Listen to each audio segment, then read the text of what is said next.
पंडित जी सुहागरात देखा तनी झाड़ू मुँह में हुड़ दे। भाग बराती भाग भाग भाग बराती भाग। ए कनीवा खाली हाथे नोह कटाई कुछ रख। ए काटी ना दिया था आवे दिए कर पापा के। हजमा मारे मछरी हजमिनिया बिन बिन खाए रे। हजमा बुलावे सूते के हजमिनिया भागल जाव रे। रे बिलैया अपना बेटवा के समझा ले, हमरा के हजामिन कह के रिगावता धरा जी नाती के त कहियो मुसरिये सरका देम। ए ठकुराइन बा का रोवा लइका सन के बात तो पिनिक जाता नहीं। ए जाए दी मजाके नु करत रहन सा का रे ओ कनी के हम भौजाई लागेम का। नो काटू रे नौवा नो काटू हरनी जानी काटू है। Hello check hello. तो बेटा पार्टी से निवेदन है कि हमारा सगुन का पैसा होता है तो सगुन का पैसा साल में लपेट कर टोली के पास पहुंचवा दें ताकि हम अपना लौंडा का डार लचकवा दें।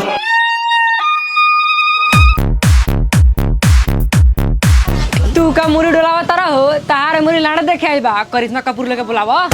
देखिए घबराने से कुछ नहीं होता है। जिस प्रकार से चींटी चढ़ती है पहाड़ पे दाने के लिए, चींटी चढ़ती है पहाड़ पे दाने के लिए, उसी प्रकार से सगुन का पैसा जरूरी है हमारा लौंडा का डांट लचकवाने के लिए। इसलिए बेटा पार्टी से रिक्वेस्ट है, निवेदन है, आग्रह है कि हमारा सगुन का पैसा साल में लपेट कर टोली के पास पहुंचवा दें ताकि हम अपना लौंडा का डांट लचकवा दें। ए चाचा हई लौंडा के लाउंसा सरवा सगुन के पैसा मांगता, जले सगुन के पैसा ना दियाई तले लौंडा लगाता ना चाहिए। का रे का हरवाई में कीर्तन न धला लौंडा का सार। देखिए चाचा, अगर आप अपने बेटा से करते हैं प्यार तो सगुन का पैसा लेके हो जाइए तैयार, और आप अगली बार बोलेंगे हमें लौंडा के साथ तो देंगे हम आपके गांड फाड़। बिक्री बहिनी के खैनी की आई चाचा हो ई तो 12 बढ़े लाउंसर बा। अब तो एकरा के सगुन में पैसा देबे के पड़ी। चल रे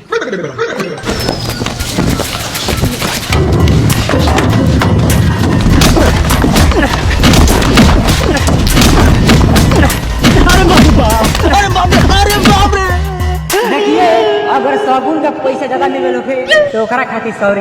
बारात जाए से पहले खाना खा लिया, खाना बन गए दाल भात तो पापड़ तिलौड़ी। हाँ बजाओ चुपचाप गाना।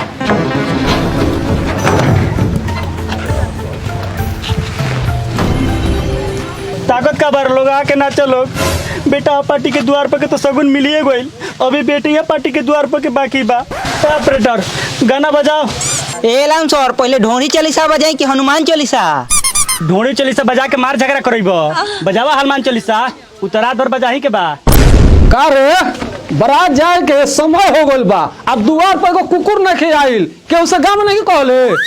भर गाँव घूम के पूरा 2 दिन पहला ही कह दर बनी। रे बनरिया रे बदरिया ने आइबे जइबे खाली गांव में घूम के आइबे। डीजे बैगन ठीक बा।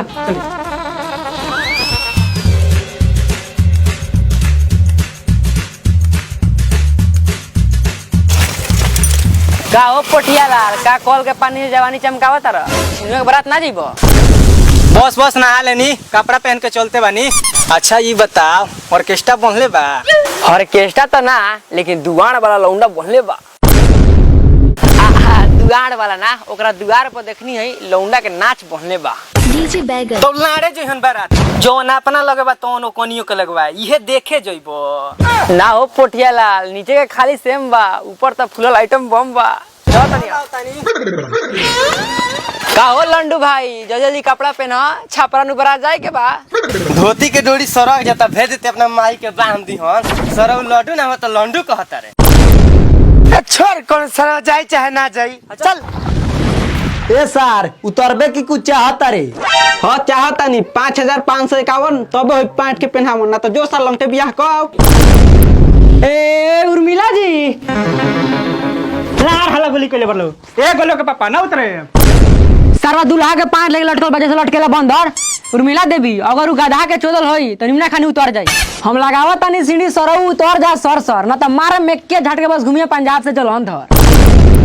उतरी ना तो सुबह से गांठ छेद के कौआ के मुंह में टांग दे। हइले भोसरी तोरे चलते सब काम खराब होला। यही बड़का के ब्याह में कहले रहसन कि बीतत ब्याह सब मिल जाई, नानू मिलल। जब गर्मे गर्मे ना मिली तो सेरैला पलारे पूछा था। बारा लाल लाल कइले बारो जांघे पाके अटक जाला। ए उर्मिला जी, अंदर के बात ना पूरा समाज देखता। अगर ए से ज्यादा लेट भइल तो तारा घरवा जाके तारा बहनिया के मांग में सिंदूरिया डाल दे, ना तो तू आके पहनावा। रुक सरावा तनी।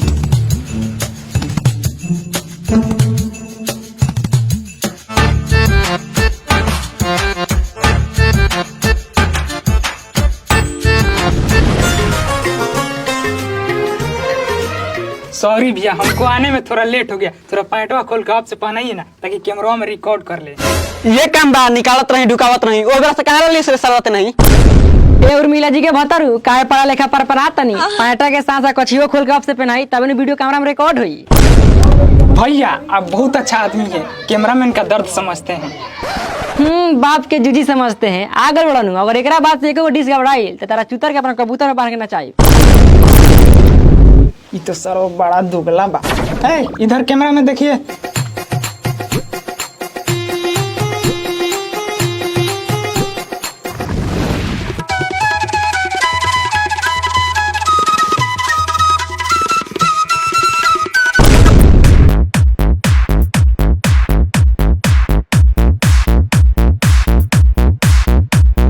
हमारे ट्रैक्टर के ड्राइवर साहब जहां कहीं भी हो, जल्द से जल्द टोली के पास आ जाएं, क्योंकि परछाव निकलने वाला है। ट्रैक्टर के ड्राइवर साहब, मेरी आवाज आपके कानों में जा रही हो तो प्लीज ट्रैक्टर के पास आ जाएं, क्योंकि परछाव निकलने वाला है। तो चलिए चलते हैं हम और आप एक बार फिर से चित्रहार की दुनिया में। और दोस्तों, शायर कहता है कि नहाना है तो कल के पानी से नहाओ, इन झरनों में क्या रखा है। नहाना है तो कल के पानी से नहाओ, इन झरनों में क्या रखा है। और इश्क मोहब्बत प्यार करना है तो मेरे लौंडों से करो, इन लड़कियों में क्या रखा है। तो हमारे साउंड महोदय से निवेदन है कि गाने को जल्द से जल्द प्ले कर दे। Ready 1 2 3 D. क्या कर बड़ू रे सर रे, अब की बार टोलिया पे चढ़ के औत मार मारम सरऊ कि जाए लग ना रहो घर। पुराना सर मार के अपना आपके समझदार रहा तीन दोड़ी बंद करो, बोलिए लगाओ सरवा गाना खो तो देवरा ढूंढी।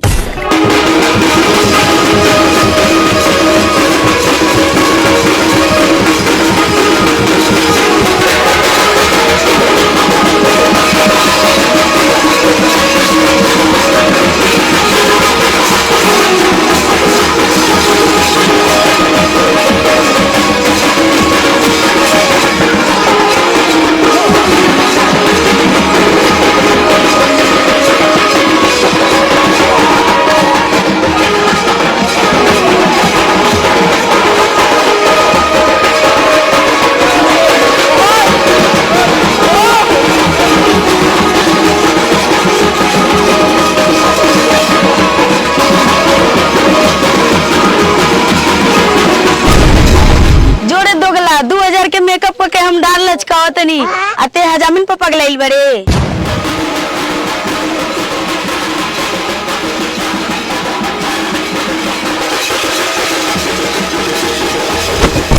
आदे मुद पियनु अब की बार सटलनु तो है देखा तारा नो मारम के हो जाए भर मुंह फोड़ा।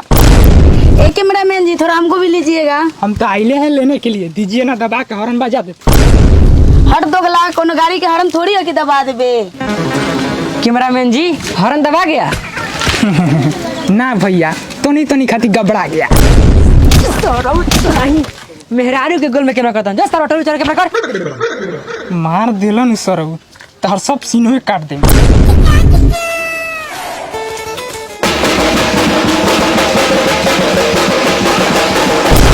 रे हट, लान हमार गांव में गाड़ सड़ा कैमरा कइले बड़ो होने हो कर।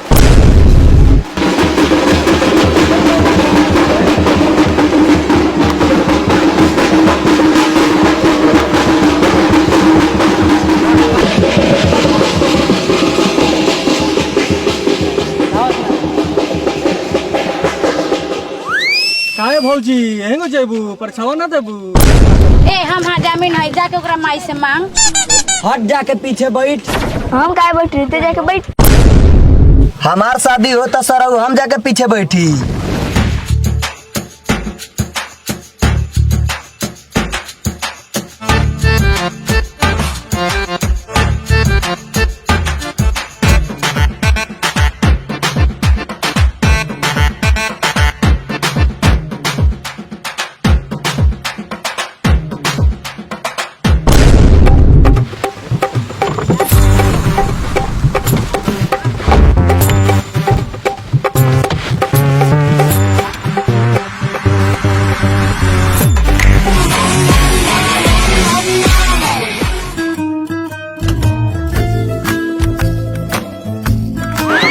एक रकड़ देखो तारो एक बारात आवेला बा कुर्सी बैठ के खैनी बनावती है नौखा जनत का एक राशि के तो फांसी लगा के मुआ देलो सही तो कैसे कैसे बियाह करे खातिर मान गइल बिया थूके सिंदूर हाथ के राहे माथ पर लगावल जाता। जीजा जी जी जी जी जी जी साली जी बोली बिया होता हमार ओकनी के काय खाना बनावता ओकनी के हटाई हम बनाई। साली जी हित परी देखी तो इज्जत उलट पलट जाई। अच्छा हमार बिया हो जाई तो हमरा ई घर छोड़े के पड़ी। हाँ अब हतार के कोठरी में रहे के पड़ी।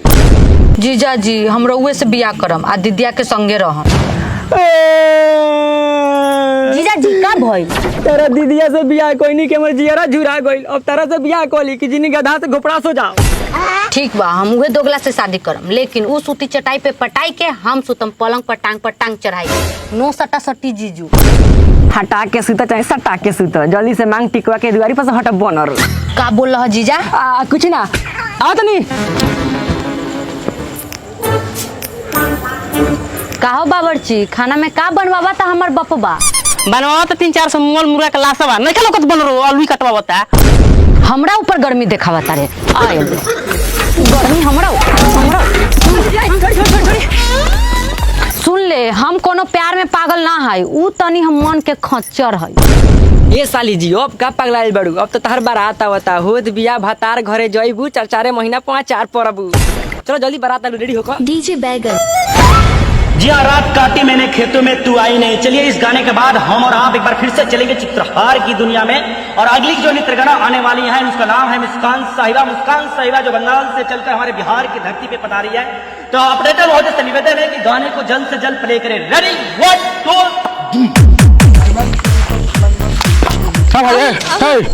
का रे ए भैया दोनों लाइट हम दिखाते हैं तू जा नीचे नाचो गोमरिया बड़े का का होई लाइट पकड़ जा हटो हटो हटो हटो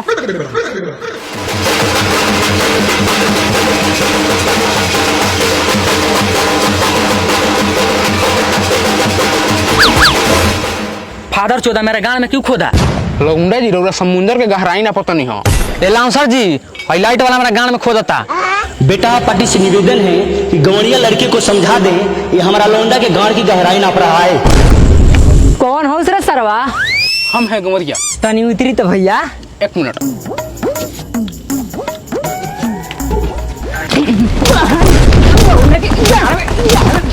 हमरा गांव में हमरा से संगा दी अभी आवता नहीं हट सारो ए बजाओ रे बजाओ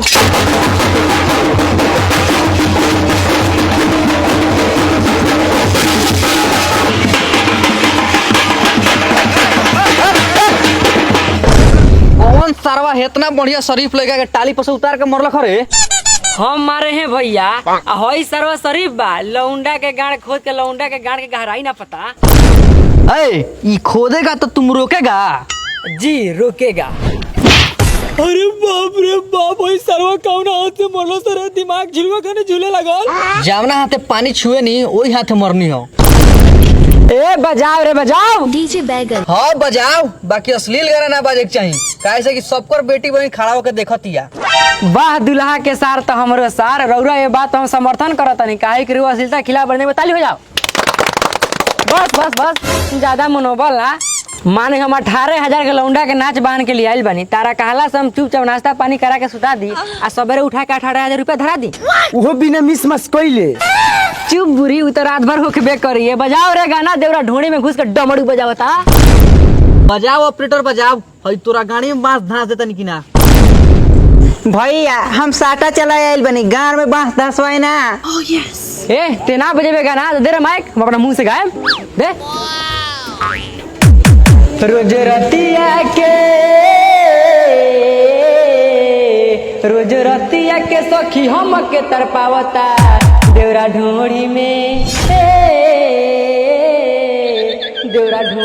घुस के डमरू बजावता। अरे भोसड़ी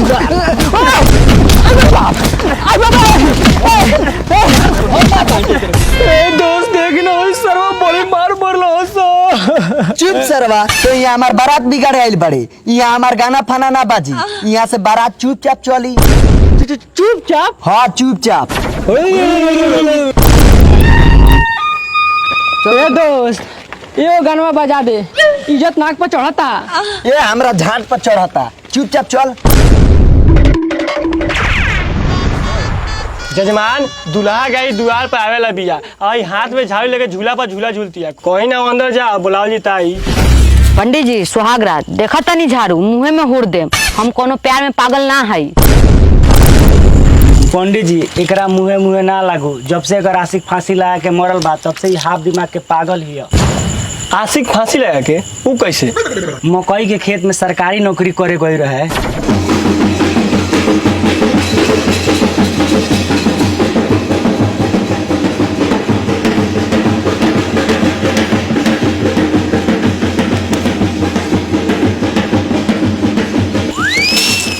बबुआ दुल्हा जी आ गए, जो जाके लिया।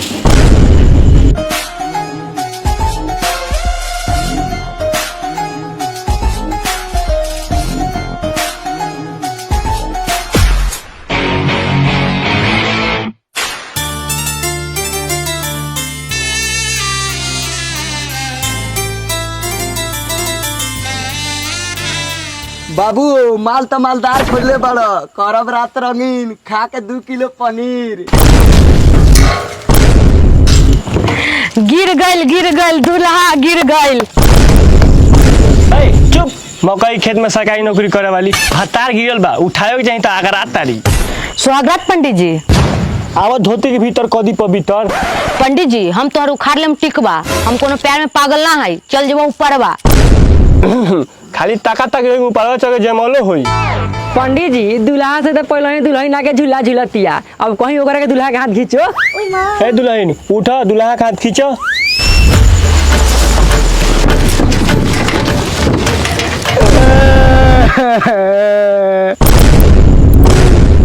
जा रोने लगे, चोट लग गया क्या? ना करे जा, चोट नहीं खेला गल, बैठा।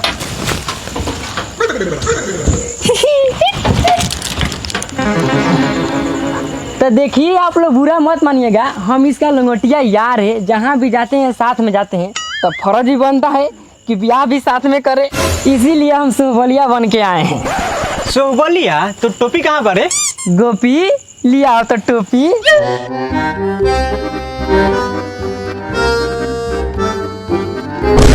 रे साला ई कौन नाटक हरी? दोस्त रोज रोज ब्याह ना होला, ऐसा ब्याह कबो ना देखले होगे। आज जवान तोरा खातिर तोर दोस्त करी। छी ई त लेबर के टोपी बा। लेबर के टोपी ना कहो हो करे जा, गर्मी होके चाहे जाड़ एकर ना रुकेला काम। उतर सार। पंडित जी रउआ जल्दी से काम को जी आगे बढ़ाई। ए छौड़ी जल्दी से माला ले जाके जयमाला कराओ सो। ए बाबू जयमाला तो होत रही, तले समधी जी के ले जाके मारो मेलारो बात खियाओ, ए छोकरवन के छोड़ दे। छोड़ दे, हई दुआरी चढ़ो न, ओले से नाता जोड़ दे, हई सारा बरतिया के मिजाज टंटना जाई। साला दुआर पर बारात आई, ई ना कि बरतिया के नाश्ता पानी करावे के चाहिए, त पहले ही लड़की के जयमाला पर बैठा के ड्रामा कइले बड़न। नाश्ता पानी करे के बा। हां आबा पिया दी। पूरा समाज के सामने, चलो समझाना के पीछे जाके चुपचाप बैठ सरवा।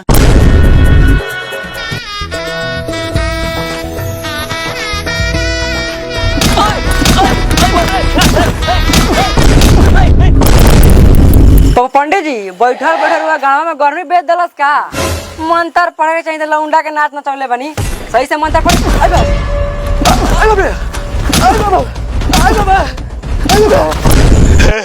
ओ बुझा तो बाहर चलो।